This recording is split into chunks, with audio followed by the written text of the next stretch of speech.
Économiquement, 93% des Français ne skient pas, mais 100% des Français et des foyers fiscaux payent le maintien de l'activité, parce qu'aujourd'hui, l'activité ne tient que parce qu'il y a de la subvention publique. On est dans un système où la neige ne tombe plus, il faut la fabriquer. La matière première qui est la neige aujourd'hui est une matière transformée. Ça fait 2 étés que l'isotherme de 0 degré est à 5000 mètres, voire plus. Le Mont Blanc est en dégel constant. C'est notre source en eau qui se bat. On vend du rêve, on vend du mensonge aux gens. La réalité, il n'y a plus de neige. Politiquement, il n'y a pas de décision, ni au niveau local, ni au niveau départemental, ni au niveau régional, ni au niveau de l'État, pour freiner ou penser un autre modèle. Il n'y a pas un endroit dans les Alpes où il n'y a pas de grue. On ne fait pas de la réno énergétique, ce qu'on devrait faire. Hein. On construit des nouveaux logements. L'argent du ski, c'est 9 milliards. Qu'est-ce qui va remplacer 9 milliards du ski? Mais rien.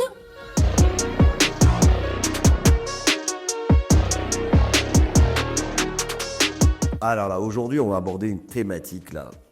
Il y a peut-être des gens qui vont se dire non, mais bon, je suis pas concerné. Moi, pendant longtemps dans ma vie, je me sentais pas concerné par les histoires de sport dans les Alpes, sport d'hiver, de ski, vraiment.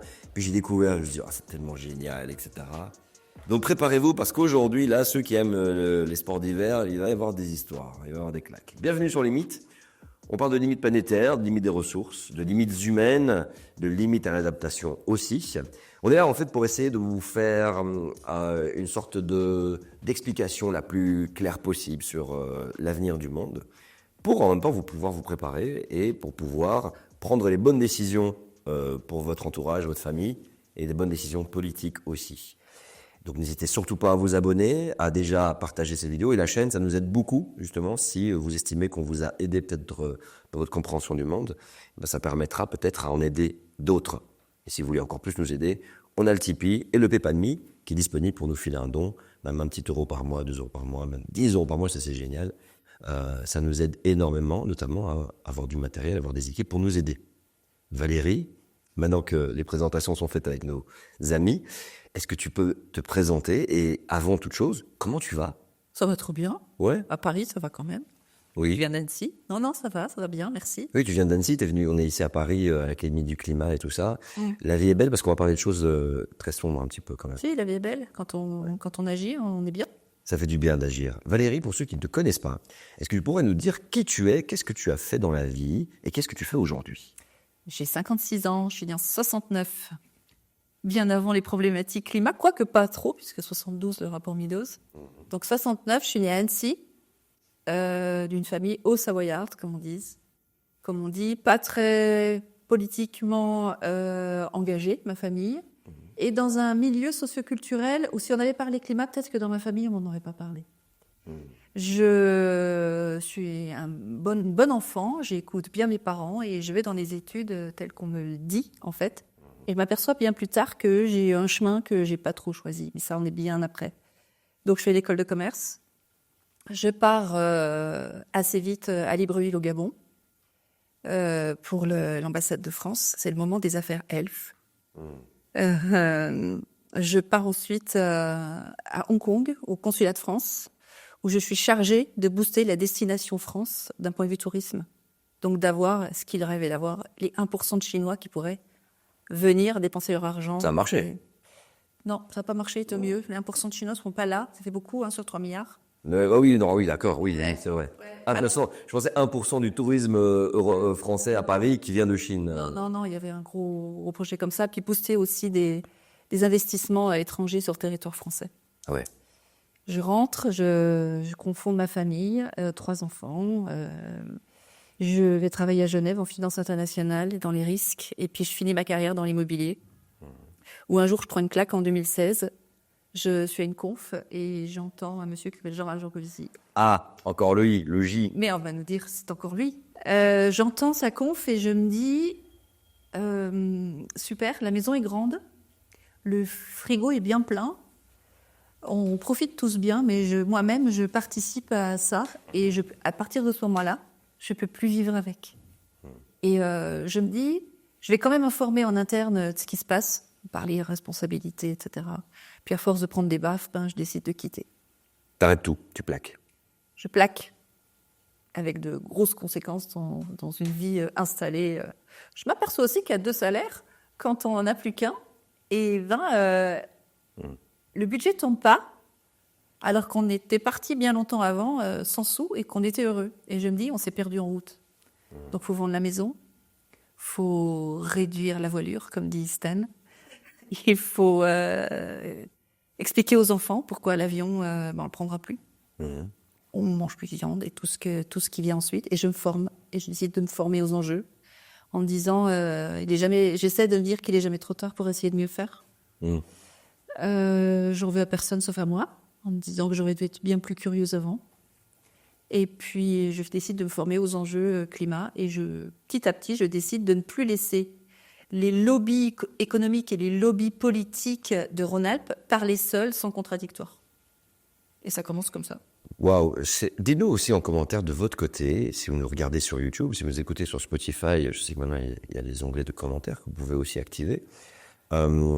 Quel a été votre moment, en fait, à vous aussi, où vous êtes passé d'un état à un autre, vous avez découvert, pour toi, Valérie, ça a beaucoup secoué, tu es extrêmement active maintenant, des activistes, on va en parler, hein, de Résidence Montagne et de tout ça en détail, mais dites-nous en commentaire quel a été votre moment, c'est important.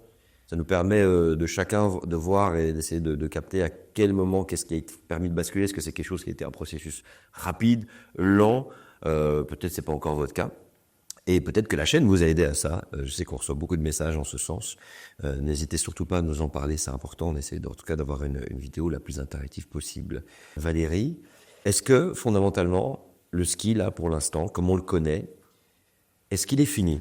Mais est-ce que pour toi vraiment on est dans une phase où ça va littéralement finir comme la ville de Détroit, en Belgique la ville de Charleroi, que Détroit c'était l'automobile, que Charleroi et même la Wallonie en général c'était le charbon, la sidérurgie, la métallurgie, qui se sont littéralement effondrés sous la limite des ressources. Et là, la ressource c'est la neige, et ça disparaît. Est-ce qu'en fait ces zones-là vont finir comme des ghettos, cyberpunk, je me projette dans un truc, non mais c'est sympa, c'est bien.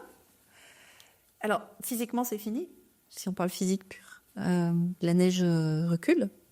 Les neiges se font plus rares, les saisons sont modifiées. Noël blanc, il y a longtemps que ça n'existe plus. Après, on va parler de différentes altitudes. On ne traite pas le sujet à 1000 mètres comme à 2800 mètres d'altitude. Mais grosso modo, oui, physiquement, ça va s'arrêter. Et on voit, on dit que la saison de ski se réduit comme peau de chagrin, malheureusement. Et j'aime bien tes comparaisons. Moi, je compare au bassin minier dans le nord de la France. Qui, à un moment, on parle d'anticipation, de planification. Alors, ça va s'arrêter. Déjà, pour moi, c'est déjà un marché décroissant. Alors, c'est le gros mot. C'est pas ce que j'ai l'impression de voir sur place, en satellite. Je vois qu'il y a des constructions, je vois qu'on fait comme si de rien n'était. On va dire 93% des Français ne skient pas. Ok, 93%, c'est énorme. Donc c'est toute une zone, beaucoup de superficie pour 7% de la population. Et des étrangers. Voilà, le marché est maintenu parce qu'il y a une manne économique qui vient de l'étranger. On ne parle pas des émissions de la mobilité. Il y a des stations qui fonctionnent avec du 70-80% de fréquentation étrangère, de marché lointain. Chamonix, par exemple, est dans le top 5 des destinations hors-Europe. Hors Europe ou Europe? Hors Europe. Ah oui, donc des gens viennent en dehors de l'Europe pour aller skier à Chamonix. Donc en fait, skier ou visiter, et en fait la problématique, elle est là en fait. Quand on sait qu'on doit réduire nos émissions, qu'on répète tout le temps, aujourd'hui 60% des émissions en montagne sont dues à la mobilité. Économiquement, 93% des Français ne skient pas, mais 100% des Français et des foyers fiscaux payent le maintien de l'activité, parce qu'aujourd'hui, l'activité ne tient que parce qu'il y a de la subvention publique. Donc c'est-à-dire que monsieur et tout le monde trime et paye pour le plaisir de quelques personnes. Qui pourraient payer eux-mêmes. Qui pourraient payer eux-mêmes, ils ont les moyens, bien sûr. Parce qu'en fait, on est dans un système où la neige ne tombe plus, il faut la fabriquer. La matière première qui est la neige aujourd'hui est une matière transformée. Ça coûte très cher en infrastructure. Les infrastructures sont de plus en plus lourdes pour maintenir ces activités. Aujourd'hui, on a les montagnes qui s'écroulent parce que le climat maltraite les montagnes et on a des vallées qui sont coupées. Même aujourd'hui, depuis ce matin, il y a encore une vallée dans les Alpes qui est coupée. On a énormément de frais de reconstruction de routes. On a beaucoup d'infrastructures à maintenir malgré le climat qui fait tout casser, qui casse tout. On a des canons à neige jusque sur les glaciers. Donc en fait, aujourd'hui, pour maintenir cette activité qui coûte une blinde, on demande à tous les foyers fiscaux français qui sont assujettis à l'impôt de payer ça. Et puis, il y en a encore plus quand on avait les Jeux Olympiques à Albertville en 1992. La taxe foncière d'Albertville a augmenté de 40% et ils en sont sortis il n'y a pas très longtemps. Donc, en fait, pour qui, pourquoi faire? Parce qu'il y a une manne économique très précise ici pour quelques personnes seulement qui, effectivement, s'en mettent plein les poches, tant mieux pour eux. Sauf qu'il y a un moment, on devrait se dire qu'est-ce qu'on fait de ce qu'on sait. Je vais à Bruxelles, il y a quasiment plus de neige qui tombe. Il y en a eu l'année dernière, ça a duré 3 jours et puis c'était fini. Je me rappelle qu'avant c'était bien plus long forcément. Mais sans rentrer dans les points de référence, je ne parviens pas, moi, à me projeter sur qu'est-ce qui se passe à la montagne parce que je n'y ai toujours été que dans un cadre où il y avait beaucoup de neige. J'ai été au Ménuire. Pareil que les Ménuires, ça devient compliqué. J'étais à Belleplagne. Pareil que ça devient compliqué aussi, tout ce qui est en bas. Et donc, c'est comme si j'en parlais avec des potes qui me disaient, ouais, mais il paraît que ces stations-là, la saison, elle est plus courte parce qu'il y a moins de neige. Et ils me disent, oh, bah, c'est pas grave, on va à Valto. Parce que Val Thorens, c'est beaucoup plus haut, aux Trois-Vallées. Et que là-bas, la neige, elle tient. Et qu'effectivement, il y a beaucoup d'étrangers, beaucoup de personnes issues des Américains que j'ai croisés, qui allaient à Val Thorens et tout ça. Moi, ce que je voulais te demander, c'est quel est l'état des lieux? Puisque je ne parviens pas à me projeter en dehors de ces souvenirs de ski. Qu'est-ce qui se passe à la montagne? Tu y vis. Ouais. Quels sont les grands défis face auxquels vous vous confrontez? Quels sont les gros changements qui ont eu lieu en très peu de temps? Si vous pouvez nous donner une petite fresque de la situation là-bas. Tout est différent de ce qu'on a connu il y a 50, 60 ans. Aujourd'hui, on a un isotherme. Alors, le terme technique, c'est isotherme de 0 degré. C'est-à-dire à quelle hauteur on a 0 degré, c'est-à-dire que la pluie se transforme en neige à 0 degré. Cet isotherme de 0 degré monte. Donc la neige tombe beaucoup plus haut, il fait plus chaud. Par exemple, le Mont Blanc, qui est à 4810 mètres, ça fait 2 étés que l'isotherme de 0 degré est à 5000 mètres, voire plus. Un isotherme de 0 degré à 5000 mètres en plein été, le Mont Blanc est en dégel constant. C'est fou. Fini la neige éternelle du Mont Blanc. Alors les Monts Blancs, qui est notre base blanche jolie, est en dégel une bonne partie de l'été. Le Mont Noir, quoi. C'est un mont gris. Oui. Quand tu vas le voir, ces nouveaux mots là de solastalgie, moi je dois aujourd'hui m'habituer à voir un Mont Blanc gris. Ça remue beaucoup en fait. Au-delà de la ressource, c'est notre ressource en eau qui se barre, les glaciers qui fondent quand même. C'est nos stocks d'eau potable et nos stocks d'eau douce.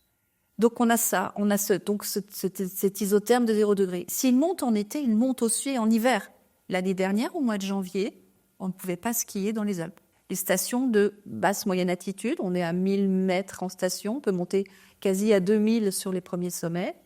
On parle d'une station comme Grand Bornand, à la Clusaz, qui sont des stations familiales très prisées.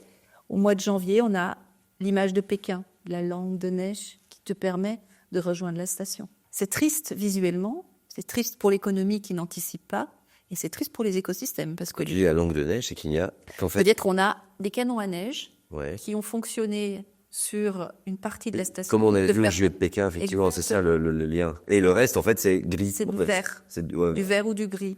Ouais. Quand on est en basse altitude, c'est de l'alpage vert qui est un petit peu modifié. Quand on est en haut, oui, on a les roches. Et on a ces images-là de plus en plus souvent. Normalement, le mois de janvier est le mois statistiquement le plus froid de l'année. Ça fait plusieurs hivers qu'au mois de janvier, on n'a pas de neige parce qu'il ne fait pas assez froid.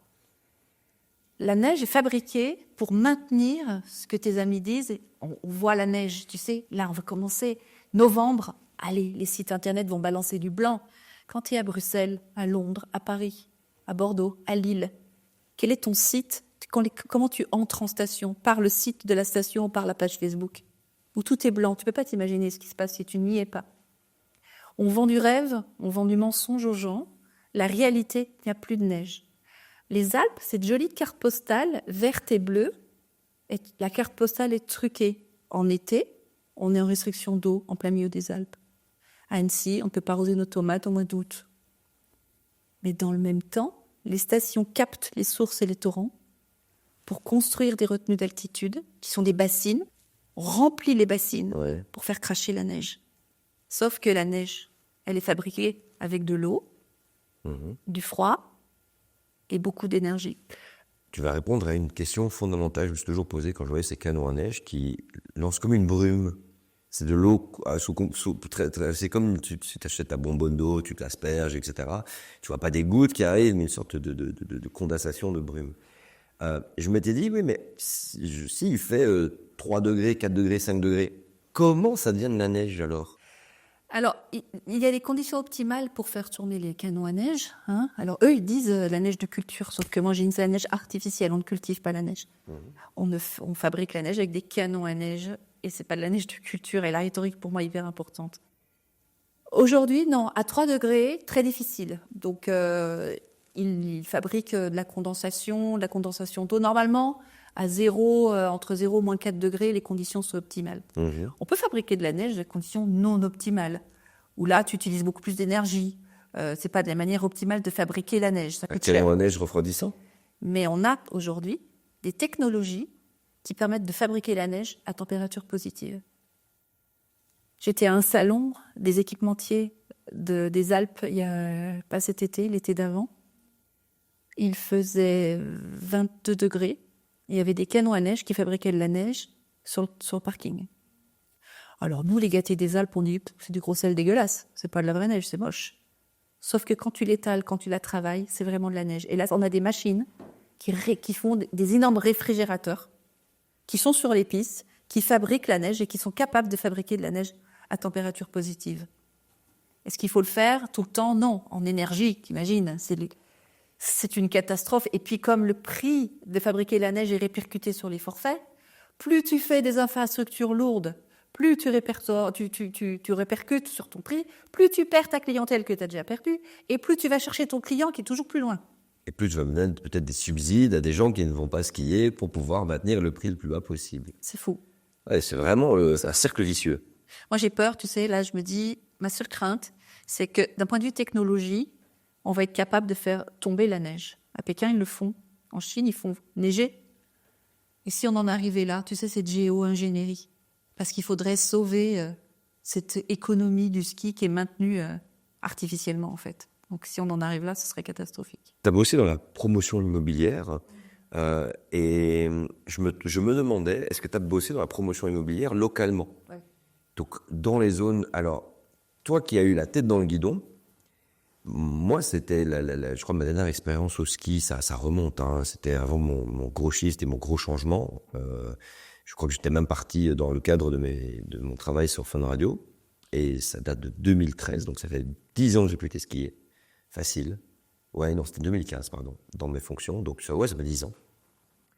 Et, mais je voyais qu'il y avait beaucoup de construction. Ah oui. J'étais étonné, d'ailleurs, de me dire, alors que je n'étais pas éveillé sur ces questions-là, mais je me dis, ouais, si ça construit, c'est qu'il y a une forte demande et tout ça. Toi qui as travaillé là-dedans, c'est un non-sens? Alors, oui, mais pourquoi ils le font? Je veux dire, il y a bien des rapports, il y a bien des données. Je veux dire, le Shift Project, ils ont sorti un truc méga sérieux. Il y a bien les élus locaux qui essayent de réfléchir un petit peu plus loin que le bout de leur nez et se dire, OK, qu'est-ce qu'on fait dans 10-20 ans? Enfin, explique-nous. Non. Politiquement, il n'y a pas de décision, ni au niveau local, ni au niveau départemental, ni au niveau régional, ni au niveau de l'État, pour freiner ou penser un autre modèle. Oui, les Alpes sont un chantier assez ouvert. Il n'y a pas un endroit dans les Alpes où il n'y a pas de grue. On ne fait pas de la réno énergétique, ce qu'on devrait faire. Hein.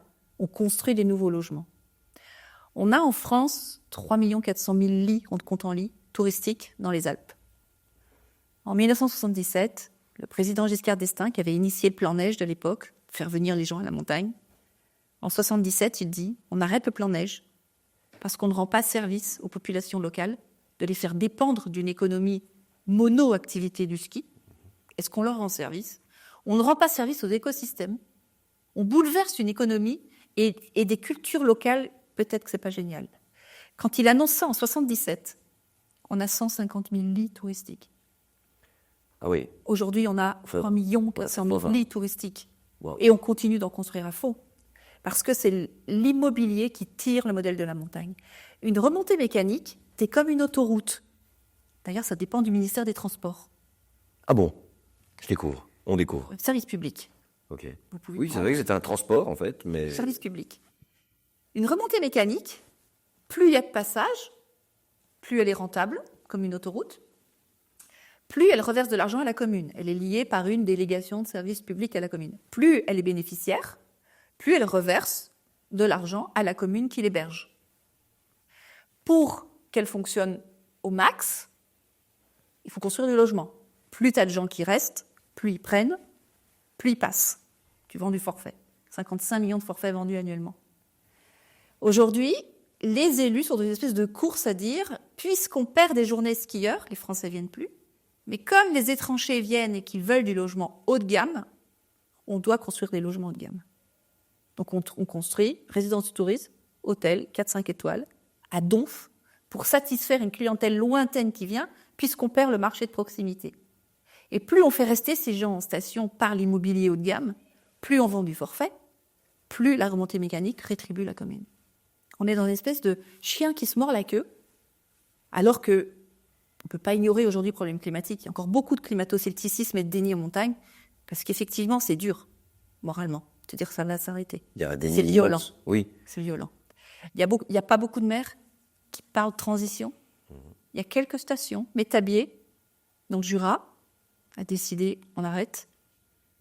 Bourg-Saint-Maurice, le maire fait énormément d'efforts et beaucoup de travail sur l'urbanisation, l'aménagement du territoire. Mais les autres stations, non. On continue d'investir à fond. Donc oui, c'est horrible, mais les subventions départementales, les subventions régionales sont versées pour continuer à conforter ce modèle. Effectivement, il y a une grande phase de déni, et c'est pas que dans le secteur des sports d'hiver, c'est dans énormément de secteurs. On se dit, on va continuer. Ah oui, les nouvelles sont mauvaises, mais pour l'humain, c'est comme ça. Il aime bien s'inventer des histoires, plan business, investisseur, un politicien local, un élu local qui va dire des choses qui vont satisfaire sur le moment les personnes. Et malheureusement, on est construit comme ça, ce qui est assez horrible. Et à la fois, après, on se ramasse des claques et c'est dur, mais tu vas pas me dire que tu ne le vois pas quand tu construis des logements et que tes logements sont vacants. Je veux dire, en creusant un petit peu le dossier, j'ai vu qu'il y avait énormément de lits vides. Froids. On appelle ça des lits froids. C'est des lits froids. Ouais, parce qu'on est à la montagne ou parce qu'il n'y a personne dedans? Lits froids, c'est des lits qui sont plus chauffés parce qu'il n'y a personne dedans. L'image est là. Mais c'est quoi les chiffres? Est-ce que tu as des chiffres? On a 50% du parc qui est en lit froid, c'est-à-dire occupé moins de 3 semaines par an. Donc 50% de tous les lits qui sont construits sur toutes les nouvelles constructions sont occupés moins de 3 semaines par an. Voilà. Mais ouais, on marche sur la tête, mais en fait, on a encore un business florissant pour les promoteurs immobiliers. Comme tu disais au début, j'ai travaillé dans la promotion immobilière de montagne. Pour moi, il y a énormément. Ce qu'il faudrait faire aujourd'hui, c'est actionner une législation fiscale. Tu peux aujourd'hui acheter une résidence secondaire à Val d'Isère à 50 000 euros du mètre carré. 50 000 euros du mètre carré. Et tu récupères la TVA.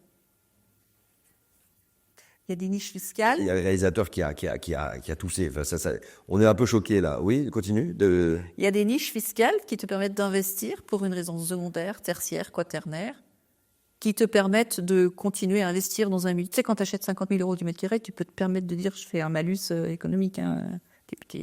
Oui. Mais tu récupères ta TVA, t'en profites. Et puis surtout, il y a des projets aujourd'hui qui sont là pour conforter ce modèle qui est mourant. On rassure des investisseurs, des promoteurs immobiliers, des élus locaux et des assureurs, hein, parce qu'il y a le risque derrière qui est quand même là. En, par exemple, te disant, d'ici 2030, on aura les Jeux Olympiques dans les Alpes. Tout va bien, les gars. Vous allez vous construire les 45 000 lits en parenthèse. Parce qu'on va faire des JO 2030. Et puis la neige, on va la fabriquer. Laurent Wauquiez, octobre 2021. Devant un parterre de mer, je suis dans la salle. Tant que je suis président de région, on parlera neige, on parlera ski et on parlera tourisme d'hiver. 300 personnes en furie qui te disent « tout va bien ».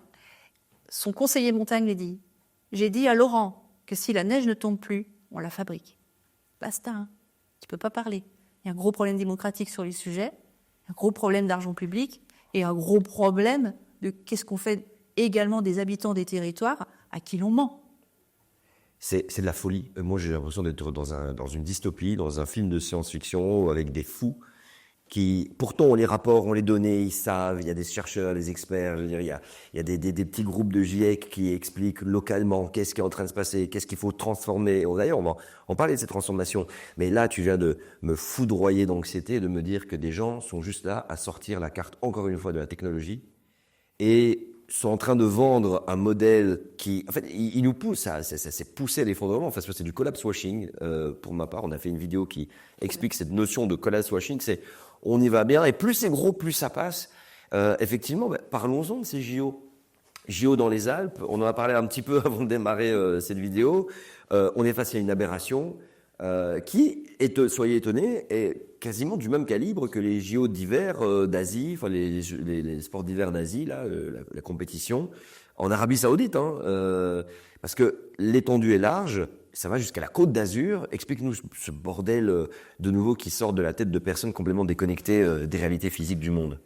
Et alors, il n'y a pas longtemps, début d'année 2023, Renaud Muselier, le président de la région Rhône-Alpes-Côte d'Azur, dit « Je présente ma région pour recevoir les JO 2030 ». Je me dis « Alpes du Sud, déjà dans les Alpes du Nord c'est compliqué, qu'est-ce qu'il nous fait ?» J'ai cru vraiment au canular. Il monte son dossier. Vauquier, quelques temps après, dit les Alpes du Nord rejoignent les Alpes du Sud dans le dossier de JO 2030. Unissons nos forces. Okay. Et là, on apprend maintenant que seule la France est éligible. Donc, il y a un candidat unique pour le CIO qui dit je désigne la France comme seul candidat éligible pour les JO 2030. Pourquoi ? La Suisse aurait organisé un référendum. Pays à démocratie directe. On consulte les citoyens sur tout un tas de projets. Par deux fois, les citoyens suisses ont dit non au JO, alors que le CIO est hébergé à Lausanne. La Suisse aurait organisé un référendum, et la Suède ne donnait pas les garanties d'État. Les garanties d'État, c'est le chèque que fait l'État au CIO, un chèque en blanc, pour rembourser le futur déficit. S'il y a déficit. Donc, ça veut dire que même la Suède a toujours déficit déjà. Ok. Bon, voilà. Toujours déficit. Ok. C'est pour la gueule. Donc la France dit, on a gagné. On n'a rien gagné du tout. Quand tu cours le 100 mètres tout seul, t'es le gagnant. Donc là, c'est ce qui s'est passé quand même. Derrière, on dit à des territoires, on va organiser les JO 2030. Nice devient la capitale de la glace, avec construction de patinoires. Alors là, il y a tout le pôle glace qui est à Nice. Et puis on remonte un petit peu dans les Alpes, et chaque petit territoire, des Alpes du Sud aux Alpes du Nord, récupère leurs épreuves. Jusqu'au plus au nord, Grand Bornand-la ou le Grand Bornand, tristement célèbre pour son transport de neige par camion chaque année maintenant, à 950 mètres d'altitude, vont organiser des épreuves à basse altitude, pour le coup. Le Grand Bornand, c'est à 950 mètres d'altitude. Annecy, qui est vue comme une vallée, qui est vue comme une ville de vallée, on est à 420 mètres d'altitude. Donc, il n'y a pas beaucoup de différence. Et tout ce projet-là est monté en catimini. Pour le coup, c'est un record olympique du montage de dossiers olympiques, avec non-consultation de la population, avec un budget à 3 000 milliards de dettes, voire plus, avec une Cour des comptes qui tire la sonnette d'alarme en disant les Alpes doivent changer le modèle économique du ski parce que c'est la catastrophe. Depuis 2007, 2011 et 2024, maintenant, la Cour des comptes dit il n'y a pas d'adaptation des Alpes à la dérive climatique. Alors ces gens politiques disent la Cour des comptes est dogmatique. Ça oui, toujours ça, ce jour-là. Bon, moi, je suis extrémiste de la mort du système. Bon, c'est pas grave, en fait, maintenant, quand on sait plus quoi dire, on dit n'importe quoi. Mais oui, les Alpes, aujourd'hui, vont recevoir les Jeux Olympiques 2030 sans neige, sans budget, sans approbation de la population qui est contre tous les sondages qui ont été faits. Il faut voir que la population locale est très inquiète de recevoir.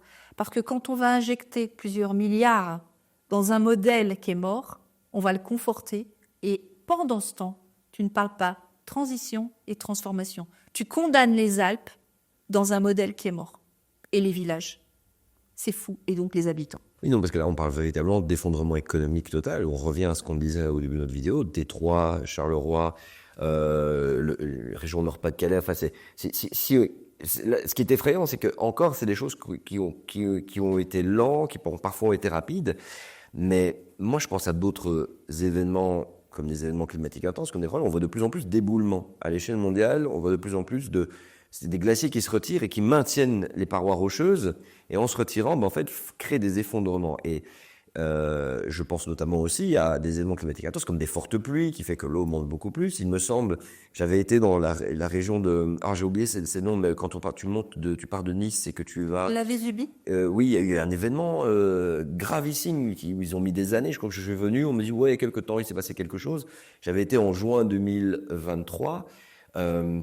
J'avais tout remonté et on me disait, oh, on est seulement à peine encore maintenant en train de finir les réparations, quelque chose d'assez grave qui s'est produit. Mais de nouveau, si tu es en hauteur et en montagne, c'est difficile d'amener des engins de chantier. Ça reste compliqué, c'est difficile d'accès. En plus d'avoir une économie qui s'effondre due à trop fortes chaleurs, due au changement climatique, tu as ces éboulements qui peuvent briser les accès. Exact. Où tout d'un coup, des villages reculés, on est obligé d'aider les gens en hélicoptère, on ne peut pas amener le secours. Mais on est face à un collapse. Je ne veux pas en rentrer trop facilement dans les histoires d'effondrement, etc. Mais on est face à une situation où j'ai pas envie de vivre dans ces zones-là avec le modèle actuel. Désolé, je me mets à la place. Tu peux être coupé du monde, quoi. Alors, les villages de montagne sont les lieux les plus loin en temps et kilomètres pour les premiers ravitaillements alimentaires et pour les premiers secours. Pour paraphraser ce fameux monsieur J, tant que l'énergie est pas chère, on peut continuer à le faire. Tant que finance, et tant que les assureurs financent le risque, ou financent ce genre de... Oui, mais ils vont commencer à se détacher. Là, ça va commencer à coincer. Le problème, c'est que ce que tu dis dans la Vésubie, on l'a vécu là au mois de juin, dans l'Oisan. On est dans l'Isère, vers l'Isère, les Écrins. Un village est rayé de la carte, la Bérarde. Poche glaciaire qui s'effondre. Alors, on a eu beaucoup de neige à un moment tardive. La neige tardive, quand elle arrive en avril, quand les premiers rayons du soleil qui arrivent chauffent très fort, la neige fond d'un coup et cède. Donc, tout ça a rempli un lac qu'on appelle un lac glaciaire. Le lac glaciaire a cédé, trop d'eau, boum. La Bérarde rayée de la carte, il y a au mois de juin. Ce matin, je vois les informations. Cette même vallée est aujourd'hui coupée pour éboulement parce qu'il y a eu trop de pluie. On peut dire que, je dis toujours, la montagne rend visible l'invisible. Parce qu'on parle d'effondrement, d'écroulement. On est un laboratoire à ciel ouvert de ce qui est en train de se produire d'un point de vue effondrement. Les vallées, un jour, seront coupées. Les habitants seront obligés de fuir parce qu'il n'y a pas eu d'adaptation. Migrants climatiques locaux. Ouais.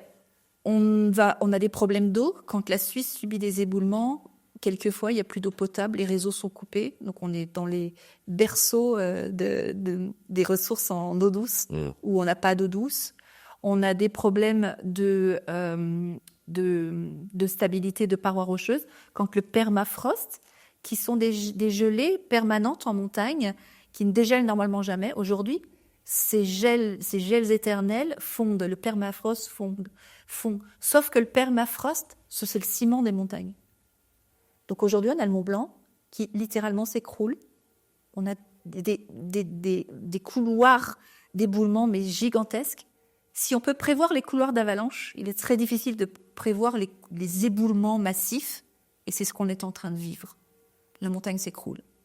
Désolé pour la nostalgie des co-anxiétés, parce que ça va pas être évident de voir que on est dans le terme business as usual. Mais alors là, c'est business as usual and as fucking usual. Donc ça veut dire vraiment, on continue, on va encore plus loin et plus fort avec des investissements, avec de l'assurance, etc. Comment vous vous y prenez chez Résilience Montagne? Alors moi, au début, vraiment, je me suis dit, non, mais le gars là, il dit qu'il est un expert de la montagne, c'est un lobbyiste en fait. Donc je ne laisse pas parler. Je les connais bien, c'était ma vie d'avant. Gentiment, hein. C'est pratique d'avoir été dedans. Hein, tu as au moins les codes, un bilan immobilier, je sais le faire, je comprends quelles sont les logiques, pourquoi l'élu il y va, pourquoi le département pousse le business de l'immobilier, un préfet de la Haute-Savoie qui me dit quand le BTP va, tout va, enfin on est dans ces trucs-là, quoi. Quand le quoi? Quand le BTP va, les bâtiments et les travaux publics vont, alors la vie va. D'accord. Parce que c'est une énorme économie. On te ramène toujours, oui mais l'emploi, oui mais l'économie, voilà. Oui, chantage à l'emploi, bien sûr. Voilà, bon bref. Alors moi au début je me dis, je ne les laisse pas parler. Tu es un lobbyiste, tu es un expert mais lobbyiste, tu travailles pour tes propres intérêts. Il y a pas mal d'affaires qui tombent ces temps sur les emplois des élus en montagne qui sont quasi tous dans l'immobilier. Hein. On frise toujours le conflit d'intérêts en montagne. Pas grave, ça passe. Ça tape fort au début. L'hystérique là qui parle, la femme Nancy. On m'a dit, mais t'habites à Annecy, pas en montagne? Où est la frontière de la montagne? Je sais pas, je l'ai pas trouvé. Annecy a les mêmes problématiques. Et ça commence comme ça. Et petit à petit, je me dis, il faut que j'embarque les gens, en fait. Il faut absolument qu'un skieur qui vient, qui voit du blanc, se rende compte de ce qui se passe. Alors, c'est chouette de skier, mais la montagne est bien plus belle. Et je m'attaque au marketing, à la communication. Je me demande si les organismes qui pointent la publicité mensongère ne devraient pas pointer un site internet au mois d'octobre qui est blanc, une station. Parce qu'effectivement, quand tu es à Bruxelles, tu crois qu'il y a de la neige. Quand tu es à Londres, tu crois qu'il y a de la neige. C'est faux. Je travaille avec d'autres organismes qui sont FNE. On fait beaucoup de recours juridiques. On a gagné un recours clé, tous ensemble en multi-asso à la Clusa, de stopper la construction d'une 5e bassine d'altitude qui est remplie par captage des torrents, permet de faire de la jurisprudence pour les autres assos qui se battent contre les mêmes sujets. Aujourd'hui, on crée des alliances inter-associations pour essayer de mobiliser les gens à contrer des projets en local pour créer de la jurisprudence. Et ce ne sont pas des recours militants, ce sont des recours pour faire respecter le droit sur l'environnement. Je tiens à préciser, parce qu'on est vraiment mis dans les bas-fonds des gens qui sont contre tout. On est pour l'aménagement en montagne, qui serait plutôt du ménagement de la montagne. Comment est-ce qu'on ménage des habitants et de la montagne avec ce qu'on sait, nous les convaincus, de ce qui arrive en montagne. Je fais beaucoup de lobbying, où je ne m'étends pas sur le sujet pour pas qu'on me savonne la planche, parce que le terrain est glissant, sans neige. Et puis, je me forme à la politique, parce que tout ça est politique. Et qu'en comprenant les enjeux politiques, et pourquoi ces gens maintiennent ce genre de projet débile de Jeux Olympiques 2030 dans les Alpes, qu'est-ce qui les lie ? Quand Michel Barnier est nommé Premier ministre, Michel Barnier, le papy des JO d'Albertville 1992. Ce gars a son meilleur ami, qui est Jean-Claude Killy, notre ancien skieur, dont tout le monde est encore très fier, qui fait la pluie et le beau temps, et plus la neige, dans les vallées de montagne. La première personne non politique qui félicite Barnier à Matignon, c'est Jean-Claude Killy. Personne nommée dans son cabinet, Michel Cadot, délégué interministériel des JO de Paris. Ah, Antoine Armand, ministre de l'économie. Il vient d'Annecy, député d'Annecy, avec sa Circo Grand-Bornand-la-Clusaz, qui est son site olympique. Agnès Pannier-Runacher à la transition, qui est l'ancienne DG de la Compagnie des Alpes, qui est le plus gros exploitant du monde des domaines skiables. Marina Ferrari, qui vient de Savoie, ministre du Tourisme, qui va pousser les JO. Moi, je me dis, sans être complotiste, 5 personnes clés qui connaissent les enjeux, alors que Barnier, la première action qu'il fait en tant que ministre, après la déclaration de son budget, de sa politique générale, il donne la garantie d'État. Sa première action, en tant que Premier ministre, il a signé le fameux chèque en blanc qui garantit le futur déficit pour les JO 2030. Ce gouvernement est monté pour des JO 2030 qui devient le projet du siècle. C'est aberrant. Dis-nous ce que vous vous inspire en commentaire de cette vidéo. Ce que vous ressentez comme émotion quand vous entendez un petit peu tout ça. Ça crée de la colère. Hein. Moi, ça me met dans une rage folle parce que je me dis, mais encore les mêmes, c'est reparti. Et de nouveau des politiciens, des dirigeants, des élus, qui ont des intérêts dans tellement d'autres choses. Et parfois, tu sais, je nous en veux à nous. Je vous en veux à vous. Je rigole, non, je m'en veux surtout à moi, parce que je ne me considère pas différent d'un autre, de me dire, mais on tombe encore dans les pièges de communication qui nous amènent à voter pour eux. Quoique, le gouvernement qui est là, on n'a pas voté pour eux. Et quand je dis on, c'est parce que même si limite a lieu depuis la Belgique, et que je suis belge, j'ai aussi la cité française, et j'ai cette opportunité de pouvoir voter pour certaines élections.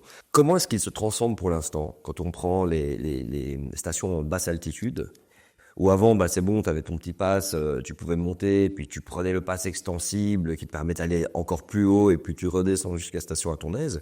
Comme partir de Val Thorens, c'est aller jusqu'au Ménuire, hein, c'était possible. Cette neige qui se réduit, comment est-ce qu'il transforme pour l'instant ? Est-ce qu'on est vraiment que sur de la perfusion, on dope la neige le plus possible, ou est-ce qu'au contraire, il commence ? Tu sais, parfois, quand il y a des bouleversements, des changements, des choses qui disparaissent, l'inventivité, la créativité, amène parfois l'humanité, l'humain, des localités, à trouver autre chose, d'autres moyens de faire différemment. Est-ce que ça se transforme ? Est-ce que tu vois des signes de transformation au Menuire, à la Plagne, genre, vous savez quoi ? On proposait peut-être plus du vélo, ou des trucs dans le genre. Il y a des initiatives locales, au Jet, qui fait beaucoup de vélo. À la Plagne, non. Le maire de la Plagne, c'est le plus gros lobbyiste du ski. Il est à la tête de tous les lobbies de la montagne, donc lui, il ne changera rien. J'étais souvent en conférence avec lui ou en débat. Un vieux de la vieille, quoi. Je décidais de ne plus lutter contre cette personne. Ok. Pas être perdu, je garde mon énergie pour mes enfants. Mais n'empêche que il y a rien. Aujourd'hui, même à base. Il n'y a pas d'alternative qui se crée même par... Si, il y a un peu de vélo. Mais en fait, on va te dire, l'argent du ski, c'est 9 milliards. Qu'est-ce qui va remplacer 9 milliards du ski? Mais rien. Quand on aura compris qu'on n'aura pas d'économie de remplacement des 9 milliards, peut-être qu'on pourra enfin travailler tous ensemble autour d'une table par territoire de qu'est-ce qu'on fait de notre territoire. Alors, j'aime pas le truc à 50 degrés, à 2050 parce qu'en 2050, les gens savent même pas ce qui va se passer en 2050 et ça ne met pas le climat. Mais qu'est-ce qu'on fait sur un territoire quand il fait 50 degrés en vallée? Oui, c'était le cas. Hein. Ben, c'était le cas, bien sûr. Aujourd'hui, on n'a pas ces discussions-là. Oui, il y a Métabier qui fait un travail de fou. Olivier Erard est une personne extraordinaire qui était à la tête de la station et qui a travaillé le fait de créer comme une petite convention collective, tu vois, par territoire. Je dis petit, mais c'est réducteur. Non, il a fait un travail de fou. Il y a des initiatives locales, il y a des stations qui disent on va mettre un peu de VTT. Il y a d'autres qui doivent mettre un pont suspendu. Mais c'est peanuts. Et puis moi, je me pose la question, tant qu'on n'a pas travaillé les vrais sujets, 60% des émissions, c'est la mobilité. Est-ce qu'il faut remplacer les 9 milliards par une autre économie à 9 milliards avec les 60% d'émissions en mobilité? Tant qu'on ne s'est pas attaqué aux vrais problèmes et tant qu'on continue à aggraver la problématique, on ne peut pas travailler sérieusement. Puis là, on parle du ski, mais en montagne, il y a des agriculteurs. L'agropastoralisme est très important. Les forêts sont méga importantes. Elles sont toutes malades. 50% des arbres sont malades parce qu'ils ont trop chaud. Donc, ils développent des champignons qui transmettent aux autres. 50% de la forêt des Alpes est malade. On devrait être en plan, aujourd'hui, forestier grave. On est en crise sanitaire. On devrait dire la vérité aux agriculteurs qui fabriquent en masse du reblochon. Qui va aussi être impacté, en fait. Qui est complètement impacté. Qui font partie des politiques agricoles communes de l'Europe où ils doivent produire un max de reblochon pour continuer. On leur dit pas où on les maintient là-dedans. Tu sais, une vache, c'est bête à dire, mais elle est bien quand l'agriculteur a froid. Quand il fait 40 degrés dans les alpages, tu vois des fois des troupeaux de vaches sous un arbre, cherchent juste à être bien. Les alpages sont jaunes au mois de juillet-août, ils n'ont plus rien à manger. Donc on importe le fourrage, ou ils font manger l'été le fourrage d'hiver. Et après, tu dois importer du fourrage pour tes bêtes. Et tout ça, c'est une économie qui tourne à l'envers. On a les sources d'eau qui sont taries, qui sont pompées pour fabriquer de la neige, alors que les Alpes sont les châteaux d'eau douce de l'Europe. Et tout ça n'est pas pris vraiment en compte. On devrait, secteur par secteur, parler des problématiques, mais par territoire. Moi, j'imagine un territoire à 900 mètres. Nos anciens faisaient de l'orge et de l'avoine et du blé. Aujourd'hui, les terres sont bétonnées. Avec ce qui va se passer, la résilience alimentaire est clé. Moi, je travaille beaucoup. Ces territoires sont loin de tout. Il va falloir limiter la casse d'un point de vue alimentation. Et si on disait, ce territoire-là, on gèle les plans locaux d'urbanisme pour plus bétonner, mais on fait un test de territoire afin qu'il devienne le grenier à grains des villes d'en bas. Au moins on teste, tu vois, ça n'existe même pas. Aujourd'hui, on a des subventions pour ce modèle du ski. Tu as dit quelque chose qui vient de me faire tilt dans le cerveau. Quand tu es en hauteur et que tu produis de la nourriture et que tu es dans une crise énergétique, que tu as moins accès, que l'essence coûte de plus en plus cher, que tu ne peux pas te permettre que l'électricité, tout ça, c'est compliqué. C'est plus intéressant, effectivement, de charger une cargaison et de descendre plutôt que de devoir charger la cargaison et de la monter. Et donc d'utiliser la gravité pour descendre, et c'est plus facile de remonter avec une cargaison vide, et puis tu recharges d'une certaine façon. Si demain on fait des gros vélos cargo, plein de gens pédalent, et que... Justement, quelles sont les alternatives? Quelles sont les possibilités? Là maintenant, on a besoin de solutions. Comment réhabiliter tout ce secteur? Alors, ok, on a compris que les 9 milliards par an, ça va faire partie des projets de décroissance pour se retrouver dans une nouvelle économie, de nouvelles économies qui vont émerger, pour se retrouver dans la post-croissance, quelque chose de stationnaire. Les 9 milliards, ciao. Et je sais que c'est toujours compliqué dans l'inconscient collectif, même dans la conscience collective de certains élus, de certains bords politiques ou autres, qui ont une vision bien précise. Mais quelles sont les alternatives? Comment est-ce qu'on peut transformer maintenant tout ça, en partant du principe que ciao le ski, demain tu deviens dirigeante, tu deviens une élue. Admettons que tu appliques des plans en concertation, en coopération, et que ces plans s'appliquent. On sait que le ski bye-bye, donc on sait que ça va tomber, donc on est dans la phase de décroissance. Qu'est-ce qui émerge derrière pendant cette transformation? Comment tu métamorphoses? Eh bien, tout ce qu'on a dit avant sur qu'est-ce qui fait vivre la montagne, qu'est-ce qui est la montagne. Alors, le ski, c'est une histoire très, très récente de la montagne. Hein. C'est depuis l'après-guerre jusqu'à maintenant. Effectivement, cette économie du ski a tiré les territoires de montagne de très grande précarité de vie. Richesse de fou à un moment. Ce qui est bien, tant mieux. C'est existé, tant mieux. Avec ce concert, on devrait dire, on planifie et on anticipe cette sortie pour qu'il y ait le moins de casse possible, sachant qu'il va y en avoir. Les métiers vont disparaître, moniteurs de ski. Est-ce qu'aujourd'hui, dans le centre de Chamonix, qui s'appelle l'ENSA, on dit aux jeunes gamins qui arrivent que leur métier est compromis à 10-20 ans? Je devais intervenir dans cette école avec un journaliste et un lobbyiste de ski. La veille, on m'a annulé. Et j'ai lu, quelqu'un l'a enregistré. On ne dit pas aux enfants, aux jeunes, que ça va être compliqué dans 30 ans ou 20 ans. Alors si ces jeunes n'ont pas la présence d'esprit, ou ne sont pas dans un milieu socioculturel, comme moi, j'ai vécu aussi dans ces milieux-là, où on t'explique les problématiques climat, eh ben tu ne sais pas. Et tu crois ton instructeur. Et on te dit, la neige, elle ne tombe pas. On va la fabriquer. Donc il faut révolutionner, à la base, les métiers des professionnels qui dépendent de la neige. Il faut qu'il y ait toutes les infos. Il faut créer du double, du triple, du quadruple diplôme pour ces gens-là. Il faut, je t'apprends rien, hein, les sujets de l'agriculture. C'est un vaste sujet en France. Les territoires de montagne sont lourdement impactés. Faire une mono-activité du reblochon, est-ce bien judicieux aujourd'hui quand on connaît les enjeux sur l'agriculture? Non. On devrait être en plan forêt, parce que nos forêts sont nos stocks carbone. Ils sont en train de mourir même en montagne. Et puis, je pense et j'aime croire que la concertation citoyenne par territoire est de mettre tout le monde autour des tables. Un résident permanent, un résident secondaire, un loueur, un moniteur, un agriculteur, un élu, un jeune enfant des écoles, et de créer cette dynamique de se dire notre territoire ne doit plus être dépendant de cette monosaisonnalité et de cette à l'intérieur de la monosaisonnalité, des mono-activités, c'est triple danger. De toute façon, c'est Non, mais en école de commerce, on te dit, mais jamais tu fais ça. Oui. Nous, on est là-dedans, en fait. Bon, bref. Et au moins, on part tous de la même info. Et puis, d'un point de vue politique, moi, si j'étais politique aujourd'hui, peut-être ça sèmerait le chaos. Finalement, de faire une politique adaptée de guerre, que tout le monde ait l'info, comme le Covid. À un moment donné, voilà ce qui se passe dans les Alpes. Le recul de la neige, les pluies intenses, le recul des glaciers, qui est notre eau potable, l'agriculture, les champs, les agriculteurs, les skieurs, les touristes, les 80% qui viennent par avion depuis l'Angleterre ou plus loin, on s'est trompé. Parce que voilà ce qui se passe, il va falloir parler habitabilité du territoire et non plus attractivité du territoire. Et oui, il va y avoir de la casse. Mais plus on attend, plus on la prend sur la tête, en fait.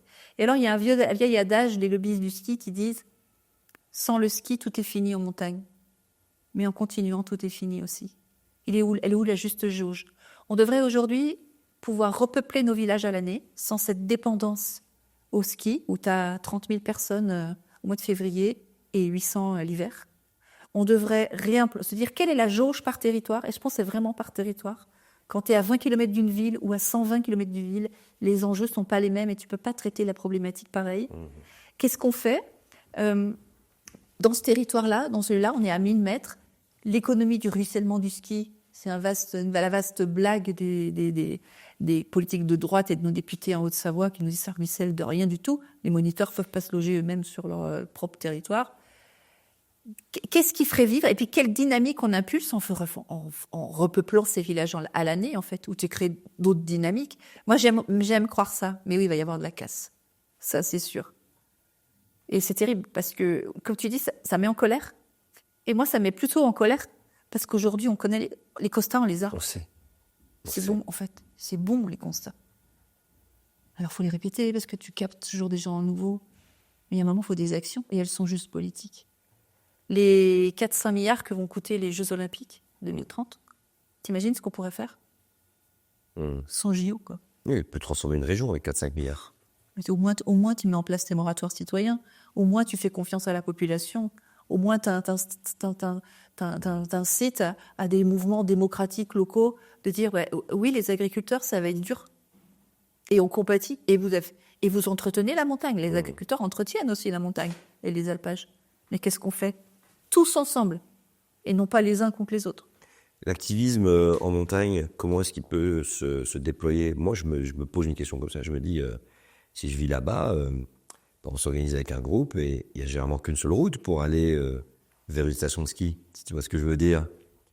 Je sais pas, si on bloque la route sur plusieurs kilomètres. Parce que, désolé, mais c'est ennuyant, ça retombe sur le citoyen, quoique les 7% de citoyens. Des gens qui ont beaucoup de moyens, donc ça fait chier un peu les plus riches. Hein. Mais si tu sais que tu vas bloquer une route sur laquelle tu as des Américains, tu as des Chinois, tu as des Japonais, tu as des Allemands, tu as aussi des riches Parisiens qui débarquent, etc. C'est intéressant, non? Bloquer tous ces SUV qui sont en train de gravir la montagne avec leurs chaînes aux roues et tout ça, mais que la station soit pas accessible. Alors c'est sûr qu'ils vont ramener les flics, mais pendant que tu ramènes les flics d'un côté, tu le fais de l'autre. Est-ce que c'est déjà en cours? Est-ce que des plans comme ça arrivent là?